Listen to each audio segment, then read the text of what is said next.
Hola, ¿cómo les va? Muy buenas noches. Bienvenidos a El Día D, aquí en el canal público de la región, en el canal de la Universidad Nacional de Mar del Plata, donde todos los jueves vamos analizando distintas temáticas. Jueves ya con un tono diferente, por lo menos de los últimos meses, ¿no? En este caso, ya pensando un poco más en una nueva etapa de aperturas, ya empezando a planificar lo que va a ser, en principio, un fin de semana largo, pero de invierno, ¿no? Empezando a pensar un poquito más cuando llegue el calor, cuando ya en primavera, ya por octubre, sobre todo en el feriado del 12 de octubre, el fin de semana largo, podamos tener una perspectiva mejor, porque para ahí se está apuntando, en definitiva, con respecto a todo eso. Pero también están apuntando a septiembre y también están apuntando a noviembre. No estoy hablando de las elecciones también, porque ya se han lanzado incluso las campañas políticas en torno a todas estas cuestiones. Fíjense que pasó una cuestión el otro día en la radio, en L9 Radio Mar del Plata, donde hacemos nuestro programa vespertino, y tratamos un tema por fuera de agenda.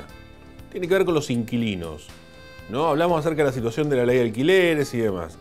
La verdad que la repercusión en cuanto a la audiencia y a los problemas que fueron surgiendo y a las consultas que aparecieron, nos llamó la atención. Es un tema que no está habitualmente en la agenda. Hay una problemática seria de habitacional, esto estábamos de acuerdo, digamos, ¿no? Pero digo, aparte hay una problemática con respecto al tema de alquileres, donde 3 de cada 10, dicen, son los que están alquilando, y en ese marco la mayoría de estos 3 de cada 10 son personas que están en situación económicamente activa. Pero así todo, dentro de un marco laboral, tampoco es accesible conseguir una vivienda. Es decir, es casi imposible para un argentino que trabaja, un trabajo normal, poder adquirir una propiedad, ser propietarios. Entonces va al alquiler, y el alquiler está en situaciones que entra ya en la discusión, ¿no? Porque lo que se plantea ahora con esta nueva ley es un ordenamiento en cuanto a los porcentajes de aumento en los contratos. Lo voy a resumir porque no es el tema del comienzo, ¿no? Digo, ahora con el índice que está atado a la inflación y el aumento de salarios está en el 40%. Entonces la discusión está si antes, cuando no estaba esta ley, estaba alrededor del 25-30 anual, ahora está alrededor del 40, es perjudicial para el inquilino. El inquilino dice que no, que debería estar con una inflación y podría haber llegado al 50. Bueno, esto es un poco la discusión que se va dando, entre otras tantas cuestiones, como por ejemplo que el inmobiliario no te cobre comisión cuando la siguen cobrando, ¿no? Estos son temas que se van dando. Pero hay una problemática seria, y con esto, ¿a dónde voy? A lo que quería decir es con el tema de las campañas políticas. Uno escucha ya a los candidatos, ¿no? Entonces escucha que dice trabajo, educación, salud, campaña, ¿no? Entonces van tratando temas como lineamientos generales absolutos. Ahora se metió el tema de la seguridad, ¿no? Pero ninguna propuesta. La verdad que es muy pobre lo que están presentando, ¿no? 3 palabras trabajo, 3 palabras experiencia, 3 palabras educación, 3 palabras salud, 3 palabras y seguridad, ¿no? ¿Y qué van a hacer con eso? Sobre todo en una campaña donde se estamos eligiendo, digamos, legisladores, tanto nacionales como provinciales, y concejales. ¿Qué vamos a hacer con eso? Cuando un candidato concejal le plantea el tema, por ejemplo, relacionado con vamos a ver cómo hacemos para ayudar a los hoteleros en la cuestión tributaria. Si la gran problemática tributaria que tienen los hoteleros es el impuesto inmobiliario, que es provincial. Digo, ¿cuál es? Y en todo caso, supongamos que sí, que se va a empujar desde acá, que se va a acompañar. No, es para sacarse la foto y para decir algo, ¿no? Pero digo, supongamos que sí, ¿no? Que eso se va a hacer, que se va a acompañar desde acá. Digo, ¿cuál es la propuesta y cuál es el proyecto que van a presentar para eso?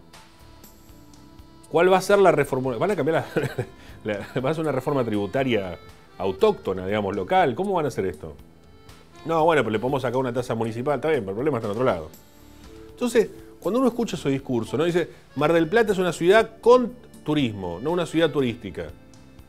Bueno, porque yo estoy viviendo en otra ciudad, digamos, porque Mar del Plata, digo, se divide casi en 2 o 3 partes, ¿no? Donde la gran mayoría es turismo. Mar del Plata es una ciudad turística y no han conseguido, no hay forma que haya movido esa matriz productiva histórica del turismo, la pesca y algunas otras industrias que se llevan el otro 30 o 20%, como la textil, con lo relacionado con los frutícolas y no mucho más. No, pero fíjate vos lo que hicieron los cerveceros. Los cerveceros a pulmón lo hicieron y la verdad que no mueve ese amperímetro del PBI, ¿no? Entonces digo, ¿cuándo vamos a discutir las cosas en serio? ¿Cuáles son los proyectos que tienen? Más allá de pensar una palabra que se repite cada 3. ¿Cuáles son los problemas estructurales que tenemos? Por ejemplo, el tema de educación. Hoy vamos a hablar de educación, del sector privado. Han vuelto las clases, vamos a hablar de esa cuestión. Pero el sistema público, ¿dónde están? Digo, bueno, acá está la cuestión, que es nuestra participación en las elecciones la que deberá modificar estas cuestiones, acompañando, rechazando Otro tema, digamos, las habituales elecciones de medio término, estas cuestiones legislativas, digamos, estas elecciones que solemos tener, por fuera de lo que son las presidenciales, de gobernador, de intendente, lo que hacen las de medio término es hacer una especie, históricamente, ¿no?, de plebiscito a los gobiernos que están en curso. Entonces uno acompaña o le quita el apoyo o le pone más oposición para que no estén tan sueltos y esas cuestiones, ¿no? Eso es lo que debería ser cívicamente y en líneas generales. Ahora, ¿qué vamos a plebiscitar del gobierno de Montenegro, de Kicillof y de Alberto Fernández? Porque yo escucho hablar mucho de, vamos a hacer esto. ¿Qué hicieron? Pero pandemia, Mondino. Sí, y pandemia. ¿Cómo gestionaron la pandemia? ¿Qué vamos a votar de eso? Digo, si no entramos en ese círculo de la mentira donde lo único que importa es llegar a algún lugar, digamos, ¿no? Para ellos, ¿no? El resto de la población sigue estando dando vuelta. Una vergüenza realmente el comienzo de campaña, más allá de las discusiones internas. Ahora empezó la etapa en la que se tiran piedras unos a otros y que inauguran cosas que ya estaban inauguradas o que llegan fondos que ya estaban destinados hace rato, ¿no? Esto es lo que está pasando básicamente. Lamentablemente tampoco hay un interés ciudadano con respecto a esto y de hecho pasa mucho. Miren a su alrededor, en que hay muchas personas que están desinteresadas. Hay un desinterés grande con respecto a eso. Y esos lugares de desinterés, en otros lugares del mundo, lo ha ocupado personas que quizás no sean lo más conveniente, por lo menos a mi entender, y es peligroso. Entonces digo, sería bueno, sería interesante que podamos encontrar algún camino de propuestas reales en las cuales los ciudadanos, también comprometiéndonos con este hecho, digo, siendo ciudadanos y no solamente ejerciendo la democracia con el voto, que es lo importante en estos meses, pero también ejerciendo la democracia como, por ejemplo, cuando salimos a reclamar por clases presenciales. Bueno, salgamos a reclamar porque las clases presenciales sean para todos también, porque muchos colegios públicos en el partido General Porredón no han comenzado las clases pues no tienen nada, básicamente, no tienen ni agua. Imagínate al Colengelo hacer un protocolo, ¿no? Entonces, creo, ¿no?, que sería hora de que empecemos a revisar un poco estas cuestiones, si no, no nos quejemos más, ¿no?, y hablemos de música, qué sé yo, alguna otra cuestión, ¿no? Pero me parece que si queremos cambiar las cosas de verdad, si queremos estar un poco mejor, en algún punto va a haber que cambiar ciertos parámetros y también estaría bueno que la dirigencia hiciese eco un poco más de estas cuestiones y no decirnos seguridad, trabajo. ¿Qué van a hacer con eso, muchachos? La verdad que llama la atención. Presentamos nuestros auspiciantes y nos metemos en la entrevista.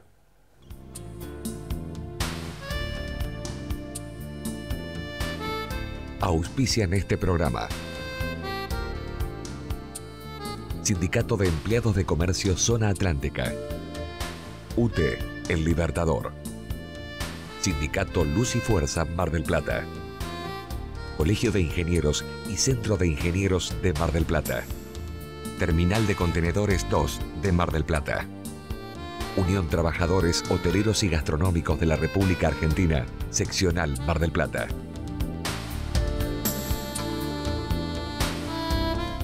Decía que íbamos a hablar de educación porque han vuelto después de las vacaciones de invierno, la semana pasada ya, las clases presenciales, pero además se van agregando espacios, sobre todo en el sector privado donde empieza a aparecer la extensión, en los colegios que se puede. Esto también marca una diferencia, incluso una brecha dentro del sector privado también. Vamos a ocuparnos de eso.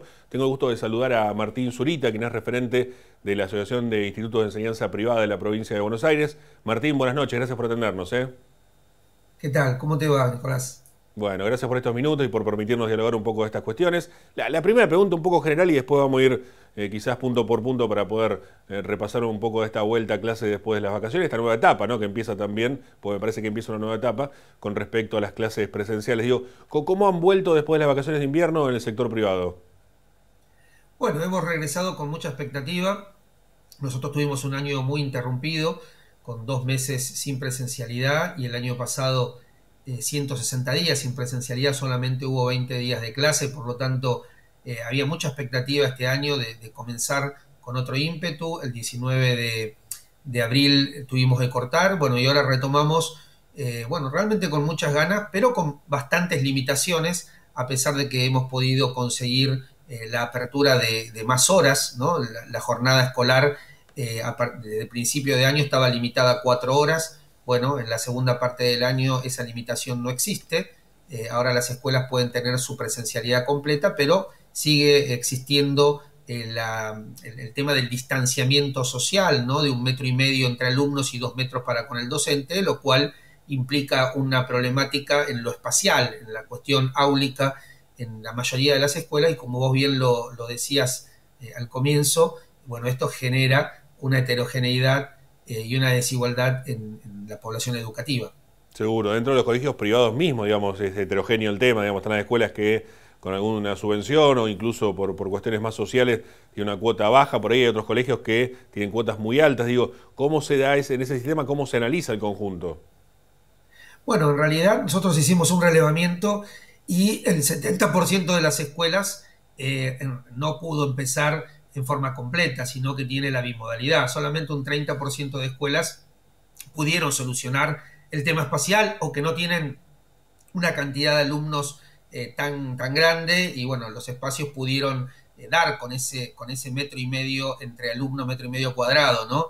Entonces, la verdad que si bien es importante el tema del aumento de horas en el nivel maternal, por ejemplo, que estaba solamente limitado a 4 horas, cuando los padres, cuando inscriben a un alumno en el nivel maternal, es para toda la jornada laboral y por lo tanto es imprescindible tener 6 horas, 8 horas de presencialidad.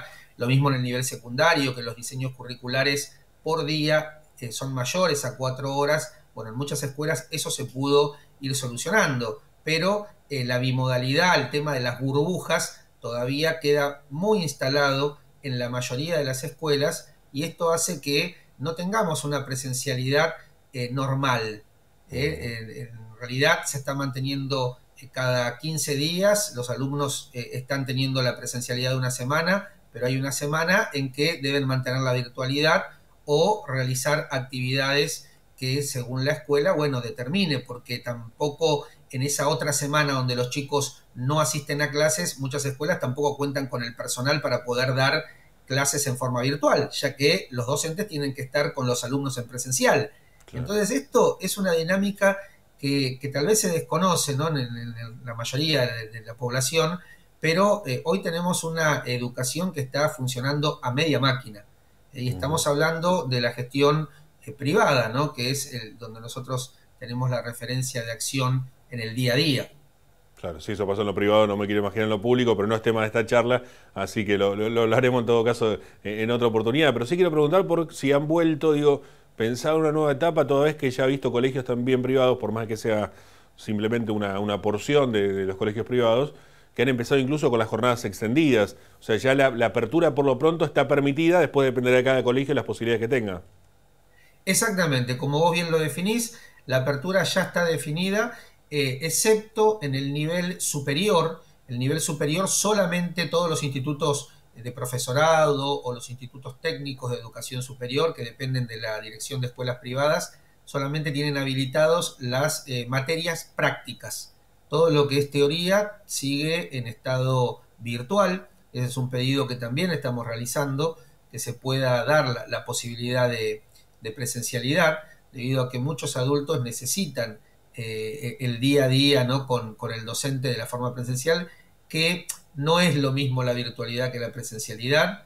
Esto lo ha demostrado todo este tiempo que hemos vivido en esta situación tan irregular, que si bien es importante haber ensanchado los horizontes de lo virtual, que muchas escuelas ya venían trabajando muy bien, otras tuvieron que adaptarse de una manera abrupta, pero sabemos que hay mucha desigualdad. Nosotros en AYETBA hicimos una encuesta hace 3 meses, 4 meses, a 80.000 familias de la provincia de Buenos Aires, y en lo que es la escuela privada, el 30% de las familias refirió que sus hijos se conectaban a las clases con un teléfono celular.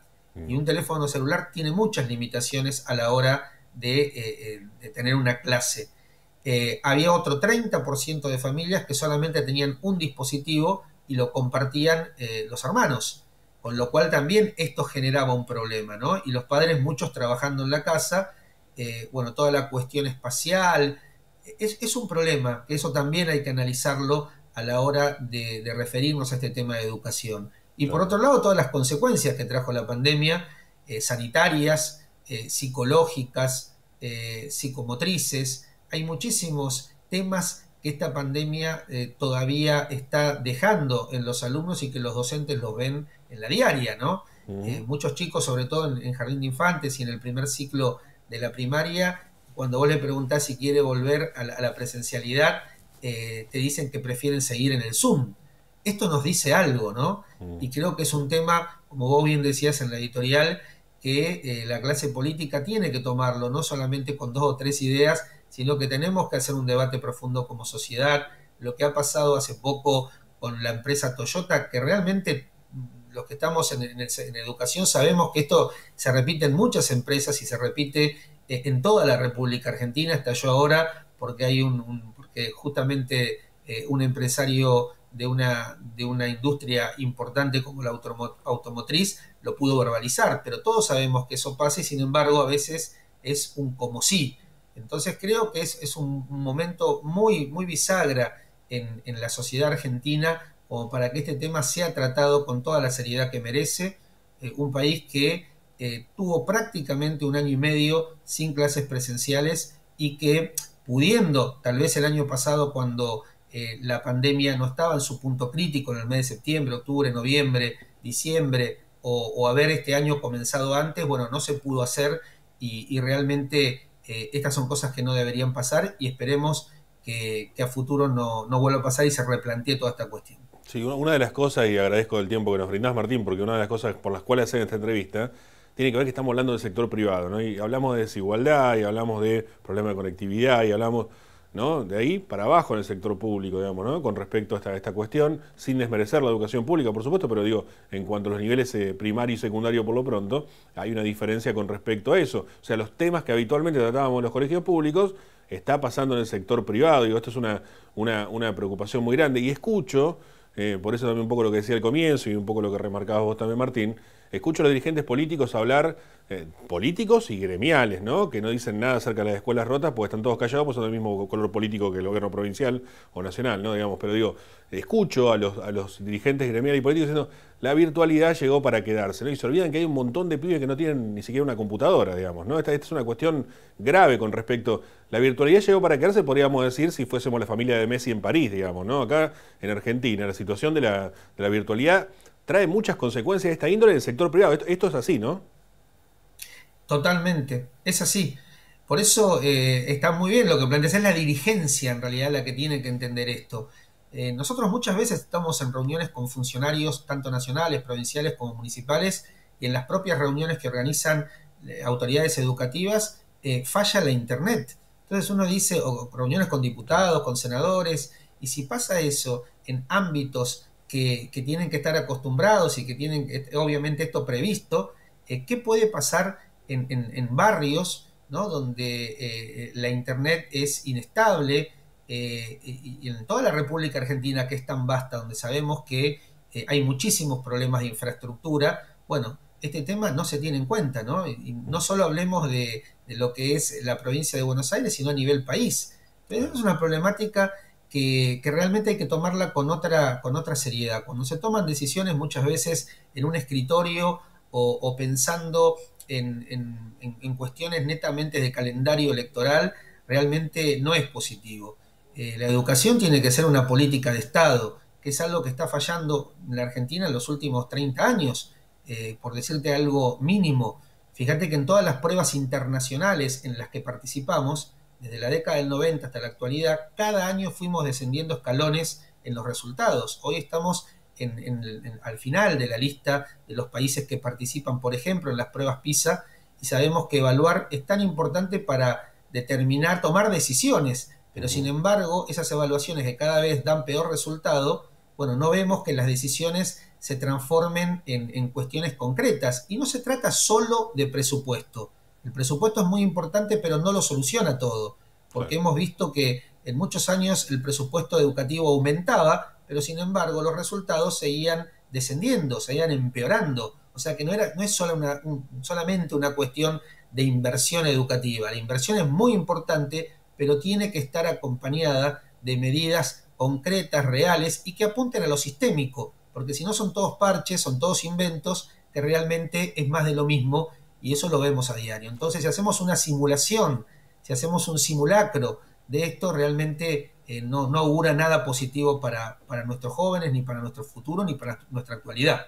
Martín, digo, en cuanto a las consecuencias, y recién hablabas de los presupuestos, digo, del Estado, ¿no? Pero digo, en los presupuestos familiares fue una de las consecuencias que ha tenido negativa la pandemia. En muchas familias la situación económica ha cambiado mucho, lamentablemente en muchos casos porque tuvieron que cerrar un comercio, porque se quedaron sin trabajo, por otras cuestiones. ¿Se nota esto en la matrícula de los colegios privados, la baja de chicos de la matrícula escolar?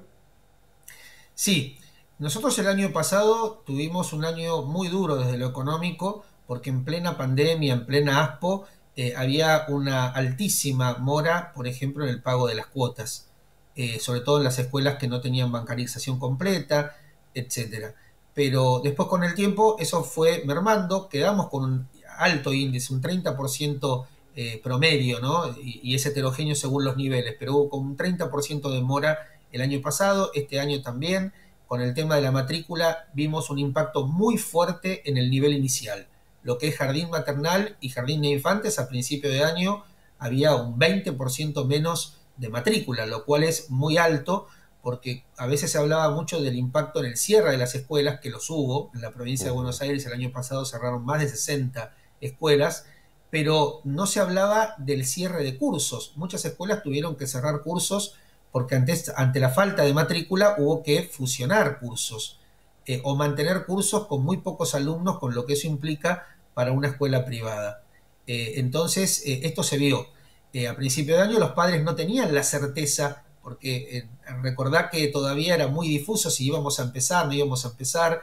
Entonces, ante esa incertidumbre, sobre todo en el nivel inicial, los padres decían a la escuela, bueno, mira, si no empiezan no lo voy a anotar y si después en el año empezamos lo anoto. Y eso provocó una merma. Cuando empezaron las clases, muchos padres tomaron la decisión en el momento de anotar a sus hijos, y cuando retomaron nuevamente esto de no empezar, bueno, retiraron a los hijos, ¿no? Como en el nivel inicial, por más que la sala de 4 y 5 son obligatorias, en la práctica no funciona como obligatorio, bueno, esto es como bastante laxo.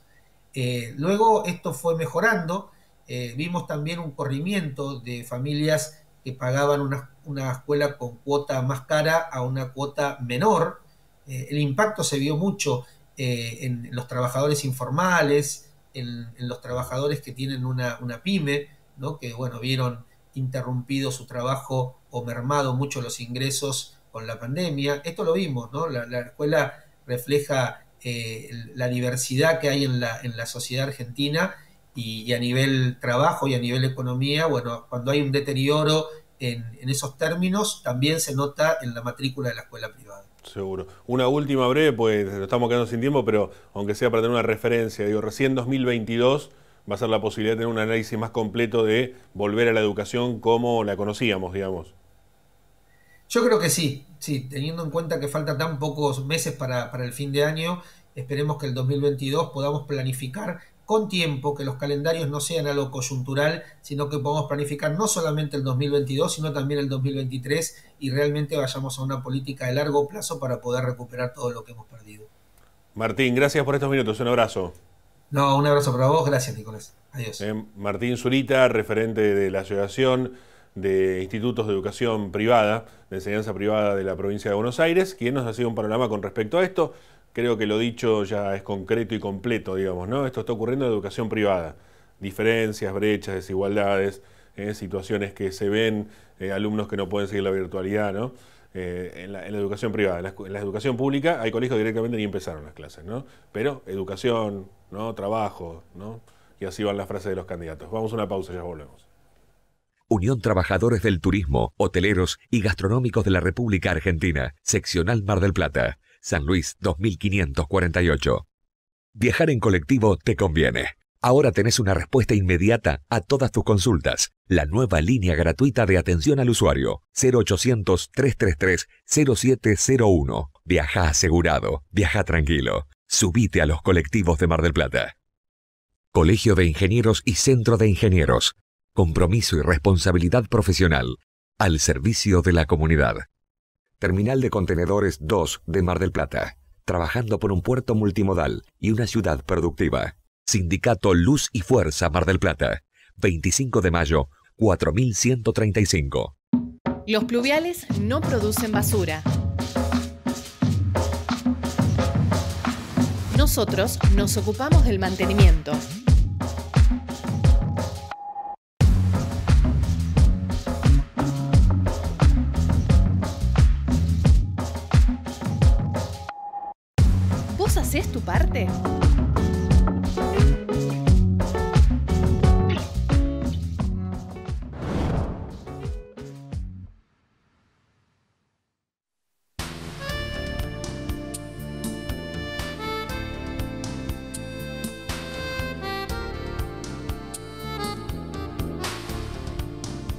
Bueno, después de la pausa, simplemente algunos segundos, pues ni siquiera minutos son, para una pequeña reflexión, que podamos unir lo que decíamos al principio y lo que ocurrió durante la entrevista, ¿no?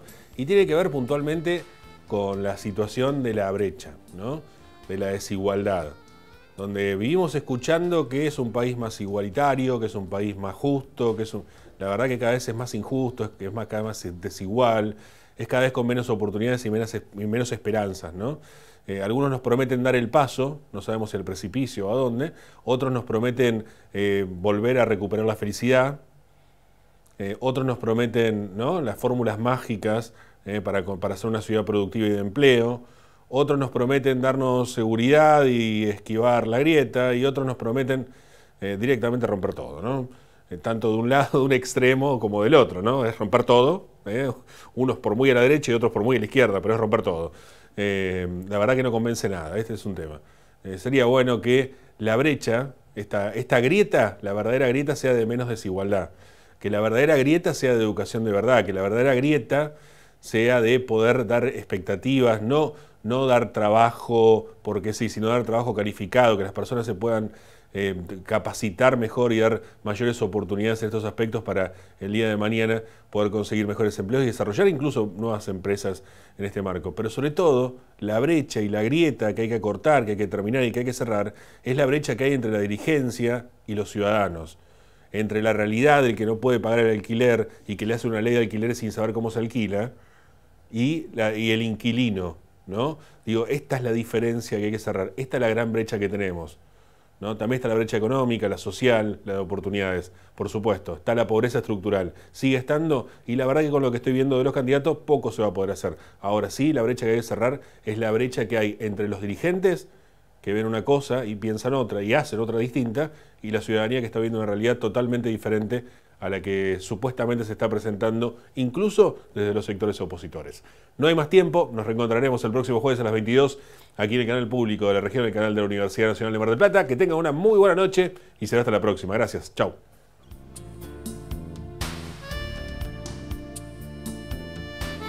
Auspiciaron este programa.